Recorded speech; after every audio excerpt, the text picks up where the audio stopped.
Hello students, welcome. हम पढ़ रहे हैं मिनरल न्यूट्रिशन और मिनरल न्यूट्रिशन के अंदर जो हम टॉपिक पढ़ रहे हैं वो है फोटोसिंथेसिस। तो फोटोसिंथेसिस में अभी तक हम लाइट रिएक्शन देख चुके हैं। लाइट रिएक्शन में हमने क्या क्या देखा? लाइट रिएक्शन के अंदर जो है हमने चीजें देखी हैं कि वाटर कैसे सीक्रेट होता है और ऑक्सीजन रिलीज होती है। ठीक है, ऑक्सीजन रिलीज होने के साथ साथ कुछ इलेक्ट्रॉन रिलीज होते हैं। जो इलेक्ट्रॉन ट्रांसपोर्ट चैन के थ्रू जब चलते हैं तो हाई एनर्जी मॉलिक्यूल्स प्रोड्यूस करते हैं, जैसे कि एटीपी और NADPH। ठीक है, NADPH। तो ये दो चीजें हमारे पास प्रोड्यूस हुई। अब ये ATP और NADPH कहाँ यूज होता है इसके बारे में हम जानते हैं, और ये यूज होता है डार्क रिएक्शन के अंदर। ठीक है, जिसको बायो सिंथेटिक फेज भी कहते हैं। जैसे कि लाइट रिएक्शन को क्या कहा जाता था? Photochemical phase. वैसे ही डार्क रिएक्शन को क्या कहा जाता है? डार्क रिएक्शन को कहा जाता है बायोसिंथेटिक फेज। तो पहले डार्क रिएक्शन देख लेते हैं, है क्या डार्क रिएक्शन। ठीक है, डार्क रिएक्शन क्या है? It is biosynthetic phase of photosynthesis, biosynthetic phase of photosynthesis. ठीक है, in which high energy molecules produced during light reaction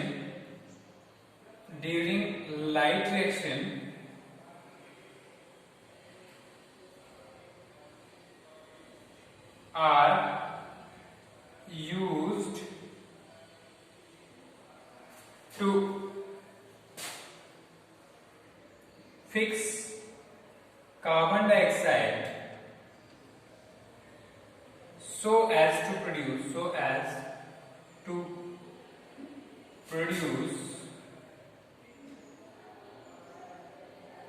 carbohydrates। ठीक है, तो ये लाइट रिएक्शन का जो है डेफिनेशन क्या है? डार्क रिएक्शन जो है एक बायोसिंथेटिक फेज होता है फोटोसिंथेसिस का। बायोसिंथेटिक फेज क्यों कहते हैं इसको? क्योंकि यहाँ पे बायोमॉलिक्यूल सिंथेसाइज हो रहे हैं। और कौन से बायोमॉलिक्यूल सिंथेसाइज हो रहे हैं? वो सिंथेसाइज हो रहे हैं कार्बोहाइड्रेट्स। कार्बोहाइड्रेट्स कौन से सिंथेसाइज होते हैं? ग्लूकोज वगैरह। ठीक है, तो इसलिए इसको क्या कहा जाता है? Dark reaction. अगर हम बात कर रहे हैं तो हमने देखा कि यहाँ पे क्या यूज होते हैं। एक तो हमारा जो है high energy molecules produce during light reaction. तो कौन से हाई एनर्जी मॉलिक्यूल्स क्या होते हैं जो लाइट रिएक्शन के दौरान प्रोड्यूस होते हैं? वो होते हैं ATP और NADPH। ठीक है, ये दो प्रोड्यूस होते हैं कब? लाइट रिएक्शन के दौरान पे, और ये डार्क रिएक्शन के दौरान यूज होते हैं। ठीक है, वो हम देखेंगे कैसे यूज होते हैं। ठीक है, अब डार्क रिएक्शन के दौरान जो है क्या क्या चीजें होती हैं? एक कैल्विन साइकिल होता है। ठीक है, कैल्विन साइकिल को भी हम देखेंगे क्या है, या फिर C4 साइकिल। कुछ प्लांट्स में डिफरेंट एक साइकिल होता है, उसको C4 साइकिल कहते हैं। ठीक है, अब हम देखते हैं कि कार्बन डाइऑक्साइड फिक्सेशन कैसे होती है। तो कार्बन डाइऑक्साइड फिक्सेशन जो है, सबसे पहले देखा गया कि जब कार्बन डाइऑक्साइड जो फिक्स होती है, वो कार्बन डाइऑक्साइड फिक्स होने के बाद कितने कार्बन का कंपाउंड बनता है। ठीक है, तो साइंटिस्ट ने क्या ऑब्जर्व किया कि साइंटिस्ट कौन था? साइंटिस्ट हमारे पास साइंटिस्ट जो था कैल्विन था, मेल्विन कैल्विन। ठीक है, इसने एक्सपेरिमेंट किया। एक्सपेरिमेंट किससे किया इसने? कैल्विन ने एक्सपेरिमेंट किया यूजिंग कार्बन 14 आइसोटोप्स। ठीक है, इन आइसोटोप्स को यूज किया इसने। ठीक है, और कार्बन 14 को जब इसने यूज किया तो इसने जो क्या काम किया, इसने पूरे का पूरा एक साइकिल डिस्कवर किया। उस साइकिल इसने और इसके साथ कोवर्कर्स ने, किसने? कैल्विन और उसके कोवर्कर्स ने एक पूरे का पूरा एक साइकिल डिस्कवर किया, जिसमें क्या होता है, जिसमें CO2 कैसे फिक्स होता है प्लांट्स के अंदर, ये बताया गया। ठीक है, प्लांट्स के अंदर CO2 की फिक्सेशन कहां होती है। तो सबसे पहले डिस्कवर किया इसने बोला कि जब कार्बन डाइऑक्साइड फिक्सेशन होती है तो पहला जो प्रोडक्ट बनता है वो बनता है 3 कार्बन। कितना बनता है? 3 कार्बन का। और बाद में हमें वो पता चला कि कौन से कार्बन का वो जो प्रोडक्ट बनता है उसका नाम क्या है? Phosphoglyceric acid. क्या है? Phosphoglyceric glyceric acid. ठीक है, समझ आ गया? या सिंपली अगर हम उसकी बात करें हम, तो ये बनता है फास्फोग्लिसरिक एसिड। ठीक है, एक चीज होगी, पीजीए भी कहते हैं इसको, सिंपली हम क्या कहते हैं, पीजी। अब दूसरी डिस्कवरी ये हुई कि अगर 3 कार्बन कंपाउंड है तो उसमें कार्बन डाइऑक्साइड मिलकर बनती है, तो हो सकता है कोई 2 कार्बन कंपाउंड हो। ठीक है, तो साइंटिस्ट ने सर्च करना स्टार्ट किया कि ऐसा कौन सा 2 कार्बन कंपाउंड है जो CO2 को फिक्स करके जो है 3 कार्बन कंपाउंड बनाता है। ठीक है, मतलब ये जो है हमारे पास फास्फोग्लिसरिक एसिड बनाता है। तो फिर से वहां पे कैल्विन और उसके को वर्कर्स ने एक्सपेरिमेंट के थ्रू, आइसोटोप्स के थ्रू जो है पूरे का पूरा जो है एक साइकिल डेवलप किया, जिसमें बताया गया कि ग्लूकोज कैसे प्रोड्यूस होता है, कार्बोहाइड्रेट्स कैसे प्रोड्यूस होते हैं। ठीक है, उसको क्योंकि जो है, ठीक है, क्योंकि जो है हमारे पास इसमें फिक्स होने के बाद पहला प्रोडक्ट 3 कार्बन्स का आता है, इसलिए हम कैल्विन साइकिल भी कहते हैं इसको, कैल्विन साइकिल भी कहते हैं, और दूसरा C3 साइकिल भी कहते हैं। ठीक है, तो अगर आपको C3 साइकिल आए तब भी यही चीज आपको डिस्क्राइब करनी है। ठीक है, जो कैल्विन साइकिल आए तब भी यही चीज डिस्क्राइब करनी है। ठीक है, सबसे पहले मैं शॉर्ट में बताता हूं आपको। कैल्विन साइकिल जो है वो 3 स्टेप्स में होता है। कितने स्टेप्स में होता है? 3 स्टेप्स में, 3 स्टेप्स। ठीक है, फर्स्ट स्टेप जो है इसमें क्या है? फर्स्ट स्टेप है कार्बोक्सिलेशन वाला। कार्बोक्सिलेशन में क्या होता है? कार्बन डाइऑक्साइड फिक्सेशन होती है। ठीक है, CO2 कार्बन डाइऑक्साइड फिक्सेशन। ठीक है, फिक्सेशन हो गया। फिर इसके बाद जो है दूसरा जो है हमारे पास जो है सिंथेसिस ऑफ शुगर से, सिंथेसिस ऑफ शुगर्स। ठीक है, और तीसरा है रीजनरेशन ऑफ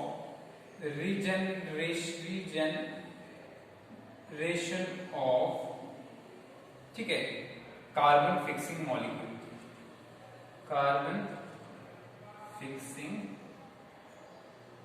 मॉलिक्यूल। ठीक है, समझ आ गया? तो यहां पे हमारे पास क्या ऑर्गेनिक एसिड्स हैं।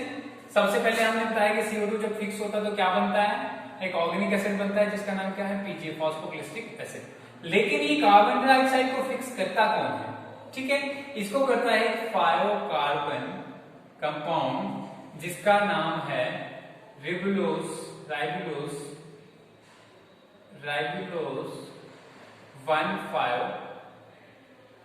बिसफॉस्फेट। ठीक है, तो यहां से देखो हमारे पास रिबुलोज 1,5 बिसफॉस्फेट है। ये क्या है? फायोकार्बन कंपाउंड है। तो यहां से रिएक्शन स्टार्ट होती है। ठीक है, इसको अगर शॉर्ट में फिर से हम अगर जो है अगर ड्रा करके बताएं एक सिंपल रिएक्शन के तौर पे, तो हमारे पास ये साइक्लिक मैनर में ये सारा प्रोसेस चलता है, इसलिए इसका नाम जो है कैल्विन साइकिल या C3 साइकिल पड़ा। पहले क्या होता है हमारे पास रिबुलोज 1,5 बिसफॉस्फेट जो है वो CO2 की फिक्सेशन करता है। ठीक है, CO2 की फिक्सेशन के बाद क्या बनाता है? फॉस्फोग्लिसरिक एसिड बनाता है। ठीक है, फॉस्फोग्लिसरिक एसिड के बाद जो है हमारे पास क्या होता है कि यहाँ पे ATP की यूटिलाइजेशन होती है, फिर NADPH की यूटिलाइजेशन होती है। ठीक है, और यूटिलाइजेशन होने के बाद जो है ये ATP से क्या निकलेगा? ADP निकलेगा, ADP प्लस IP सॉरी। ठीक है, और NADPH से निकलेगा NADP। ठीक है, ये हो गया। इसके बाद जो हमें क्या मिलेगा? इससे बनेगा 3 कार्बन कंपाउंड, 3 कार्बन कंपाउंड। ठीक है, वो 3 कार्बन कंपाउंड क्या हो सकता है? जैसे ग्लिसरल्डिहाइड 3 फॉस्फेट हो सकता है, ग्लिसरल्डिहाइड 3 फॉस्फेट हो सकता है। ठीक है, और लास्ट में इस 3 कार्बन कंपाउंड से जो है वापस रिजनरेट होता है क्या? RUBP। ठीक है, तो इसमें भी यूज होते हैं, ATP यहां भी यूज होता है। अब यहाँ पे देखो रुबिस्को ये RUBP जो है रिबुलोज 1,5 बिसफॉस्फेट जो है कार्बन डाइऑक्साइड जो फिक्सेशन करता है, तो एक एंजाइम की नेसेसिटी होती है, उस एंजाइम का नाम है रुबिस्को। क्या नाम है? रुबिस और को। ठीक है, समझ आ गया? रुबिस्को। ठीक है, अब हमारे पास जो रुबिस्को है एक एंजाइम है, रिबुलोस बिसफॉस्फेट कार्बोक्सिलेज ऑक्सीजनेज, ठीक है। ये एंजाइम है, ये क्या करता है, कार्बन डाइऑक्साइड को फिक्स करता है, ठीक है, और सबस्ट्रेट कौन एक्ट करता है, रिबुलोस 1,5 बिसफॉस्फेट एक्ट करता है, तो क्या बनता है, फॉस्फोग्लिसरिक एसिड। थोड़ा डिटेल में देखते हैं इसको, ठीक है, डिटेल में देखेंगे, ठीक है। स्टेप 1 जो है हमारे पास केल्विन साइकिल का स्टेप 1 जो है कार्बोक्सिलेशन है। स्टेप 1 कार्बोक्सिलेशन, कार्बोक्सिलेशन, ठीक है। कार्बोक्सिलेशन में होता क्या है, रिबुलोस राइबुलोस 1,5 bisphosphate is acted upon by an enzyme Rubisco,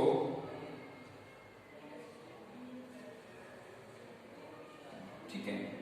Rubisco enzyme जो है इसको एक्ट करता है, और ये रुबिस्को एंजाइम जो है, ठीक है,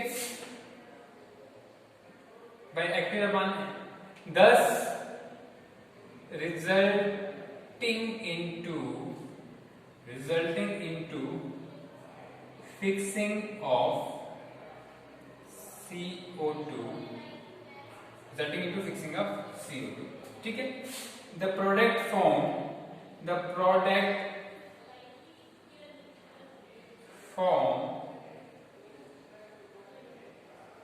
by this reaction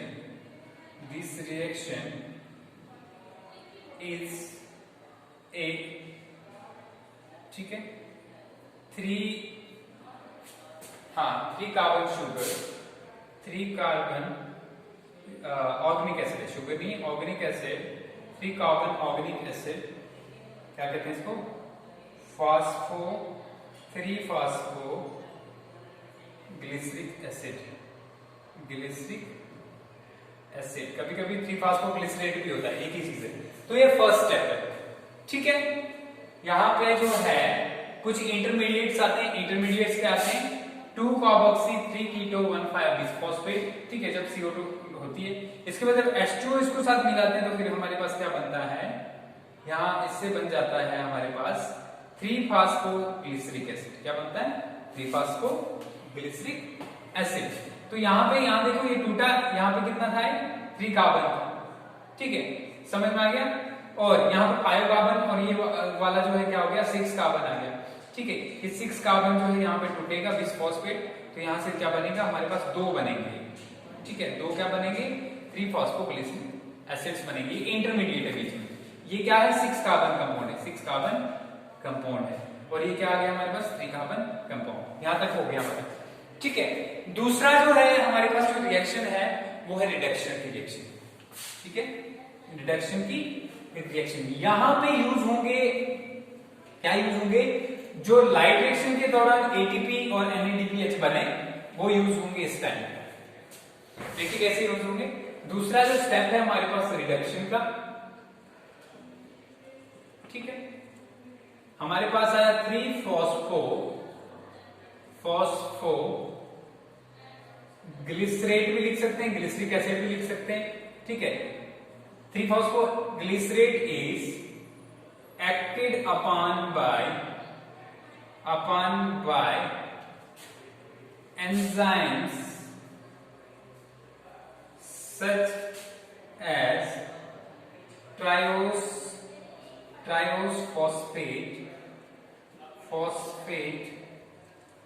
phosphate kinase, resulting into reduction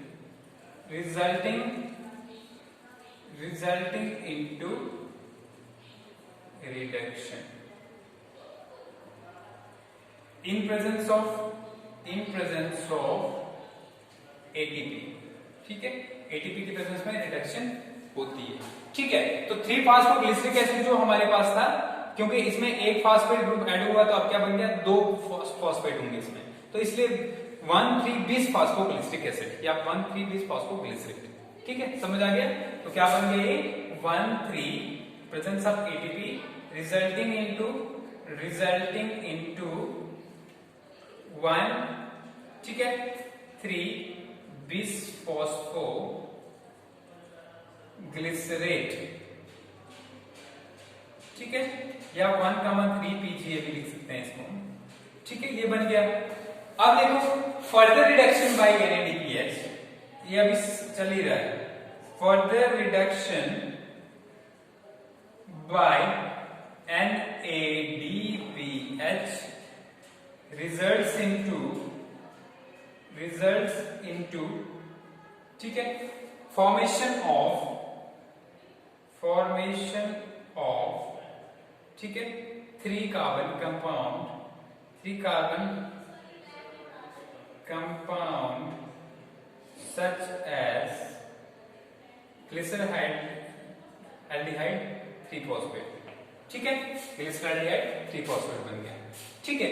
अब देखो यहां पे क्या हुआ, अभी 3 कार्बन कंपाउंड जो है, एक कार्बन जो है हर बार यहां से निकलेगा, ठीक है, और जब 6 बार कार्बन डाइऑक्साइड जो है 6 राउंड ये साइकिल कंटिन्यू चलता रहेगा, तो यहाँ पे 6 कार्बन कंपाउंड तब हमारा जाके ग्लूकोज बनेगा। लेकिन इस एक ग्लूकोज के बनने के लिए अब क्या देखना, क्या क्या यहाँ यूज हुआ। अभी यहीं तक पहुंचे, यहां तक यूज हुआ क्योंकि 2 मॉलिक्यूल्स हैं, तो एक ATP यूज हो रहा है, तो 2 मॉलिक्यूल्स के लिए कितने ATP यूज होंगे, 2 ATP यूज होंगे, ठीक है, इसको 2 कर देंगे हम, ठीक है, यहां से निकलेंगे भी 2 ही, फिर अब ये 2 NADPH में कितने यूज होंगे, 2, अभी तक याद रखना, ठीक है, और 6 के लिए कितने होंगे, 12 ATP यूज होंगे और 12 NADPH यूज होंगे। अब इसके आगे बात, ये तो हमारे पास 3 कार्बन कंपाउंड। अब इसके बाद जो तीसरा स्टेप जो है हमारा, वो है रिजनरेशन, कि हमें वापस वही चीज लानी है जो किसको फिक्स कर सके, जो हमारे CO2 को फिक्स कर सके, ठीक है, जो सबस्ट्रेट एक्ट कर सके। तो वो क्या चीज थी, वो थी रिब्लोस 1,5-बिसफॉस्फेट। तो रिब्लोस 1,5-बिसफॉस्फेट को बनाने के लिए जो है ग्लिसरैल्डिहाइड से बीच में बहुत सारे स्टेप्स होते हैं, जैसे करके राइबोलोस 5-फॉस्फेट बनता है पहले, फिर लाइबोलोस 5-फॉस्फेट से जो है क्या कहते हैं, ठीक है, 5-फॉस्फेट।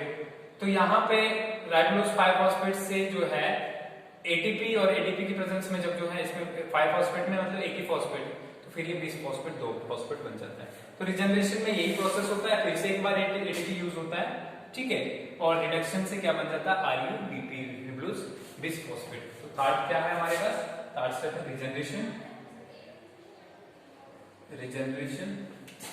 Further reactions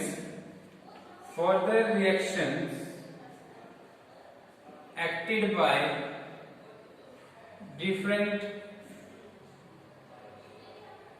different enzymes results into formation of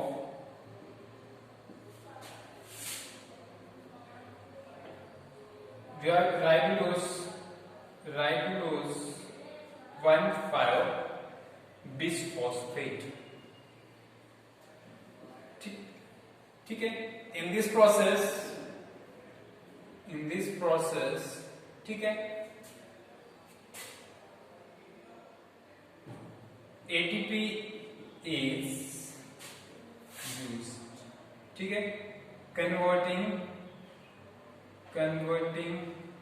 ribulose 5-phosphate into ribulose 1,5-bisphosphate, ठीक है, मैंने शॉर्ट में लिखा हुआ है। तो यहाँ पे पूरा एक कैल्विन साइकिल बन गया, तो 3 स्टेप्स में। तो ये सारा कैल्विन साइकिल था। तो कैल्विन साइकिल में क्या हुआ, यहाँ पे हमें एक तो ग्लूकोज मिला, ठीक है, वापस RUBP मिल गया, वो फिर से रूबीस को फिक्स करेगा, तो ये घूमता रहेगा साइकिल, ठीक है। 6 टर्न्स के बाद हमें क्या मिलेगा, ग्लूकोज का मॉलिक्यूल मिलेगा, ठीक है, क्लियर हो गया।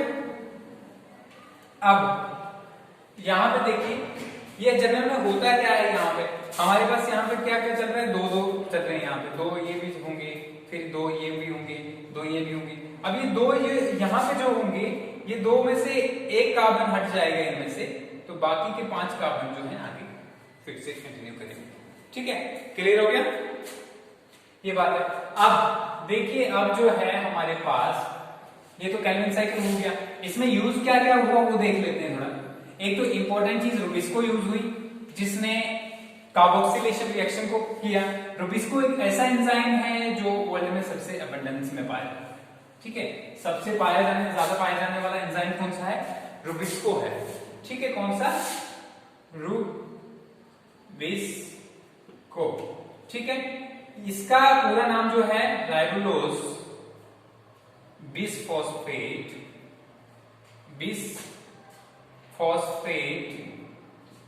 Carboxylase oxygenase.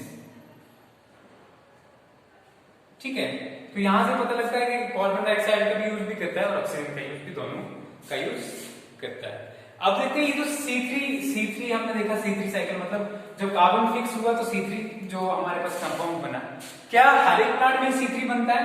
जब साइंटिस्ट ने इस सारी चीजों को ऑब्जर्व किया तो उन्होंने देखा कि सिर्फ C3 ही नहीं यूज होता, बल्कि कुछ प्लांट्स के अंदर जो है C4 साइकिल, मतलब पहला कंपाउंड जो बनता है वो 4 कार्बन का कंपाउंड होता है, 4 कार्बन कंपाउंड भी होता है। ठीक है, तो ऐसे प्लांट्स जिसमें कार्बन डाइऑक्साइड फिक्स होने के बाद जो है पहला कंपाउंड जो बनेगा वो क्या होगा? वो 4 कार्बन कंपाउंड होगा, उनको क्या बोलते हैं? C4 प्लांट्स बोलते हैं। ठीक है, C4 प्लांट्स। जनरल में अगर देखा जाए तो क्या होता है, इन प्लांट्स के अंदर जो हमारा है ये वेस्कुलर बंडल्स होते हैं, उसके बाहर बड़े बड़े सेल्स होते हैं जिनको क्या कहा जाता है? बंडल शीथ सेल्स कहा जाता है। क्या कहा जाता है? Bundle sheath sales. और ये बंडल शीथ सेल्स जिनमें पाए जाएंगे इसको कहते हैं क्रेन्स एनाटॉमी। क्या कहते हैं? Cranes anatomy. ठीक है, अब बाकी तो पता है आपको कि लीफ में जो है मेसोफिल सेल्स प्रेजेंट होते हैं। ठीक है, अब देखिए होता क्या है जनरल में, यहां पे 4 कार्बन कंपाउंड जो बनता है वो क्या है? वो हमारे पास है ऑक्सैलो एसिटिक एसिड। क्या है? Oxaloacetic acid. तो क्रेन्स एनाटॉमी वालों में क्या होता है कि जो प्लांट्स के क्रेन्स एनाटॉमी शो करते हैं उनमें जनरली होता क्या है कि फास्फोइनोल पायरुवेट जो है, ठीक है, फास्फोइनोल पायरुवेट एक जो है 3 कार्बन कंपाउंड है। ठीक है, जो कहां पाया जाता है? मेसोफिल सेल्स में। वो क्या काम करता है? इस कार्बन डाइऑक्साइड को फिक्स करने के बाद क्या बनाता है? Oxaloacetic acid. Oxalo acetic acid. ठीक है, उसके बाद ये ऑक्सैलो एसिटिक एसिड जो है शिफ्ट होने के बाद जो है कहां चला जाता है? ये चला जाता है सबसे पहले तो ये या तो मैलिक एसिड बनाता है या एस्पार्टिक एसिड बनाता है। क्या बनाता है? यहीं पे मैलिक एसिड, एस्पार्टिक एसिड। ठीक है, ये कन्वर्ट इसमें कन्वर्ट हो जाता है और उसके बाद ये जो ट्रांसपोर्ट हो जाते हैं कहां के लिए? Bundle sheath cell. ठीक है, बंडल शीथ सेल में जैसे ही ये ट्रांसपोर्ट होता है तो बंडल शीथ सेल्स में पाया जाता है रुबिस्को एंजाइम। बाकी वालों में क्या देखा था हमने कि रुबिस्को एंजाइम जो जनरली कहां पाया जाता है? वो पाया जाता है मेसोफिल सेल्स में। ठीक है, मेसोफिल सेल्स के अंदर। तो अब ये मेसोफिल सेल्स के अंदर नहीं पाया जाता, यहाँ बंडल शीथ में पाया जाता है। तो इसका फायदा क्या है वो देख लेते हैं पहले। यहां से इसने ऑक्सीजन जो कार्बन डाइऑक्साइड को फिक्स किया, ऑक्सैलो एसिड बना, मैलिक एसिड एस्पार्टिक एसिड में कन्वर्ट हुआ और चला गया बंडल शीथ सेल के अंदर। बंडल शीथ सेल के अंदर जो है रुबिस्को है और रुबिस्को जो है इनको यूटिलाइज करेगा। ठीक है, और इस कार्बन डाइऑक्साइड को यूटिलाइज करने के बाद फिर से जब वो कार्बन डाइऑक्साइड रिलीज हो जाएगी इनसे तो फिर से बन जाएगा हमारे पास क्या? वापस मिलेगा हमारे पास फास्फोइनोल पायरुवेट। वो वापस बाहर चला जाएगा, किसमें जाएगा? इसमें फिर से बंडल शीथ सेल ये मेसोफिल सेल्स में और फिर से कार्बन डाइऑक्साइड को फिक्स करके लाएगा। ठीक है, तो ये सारा साइकिल इसलिए कहा जाता है क्योंकि इसमें भी ये सारा प्रोसेस होता है। एक बार फिर से देख लेते हैं क्या होता है क्या एक्चुअल में। ठीक है, हमारे पास है फॉस्फोइनोल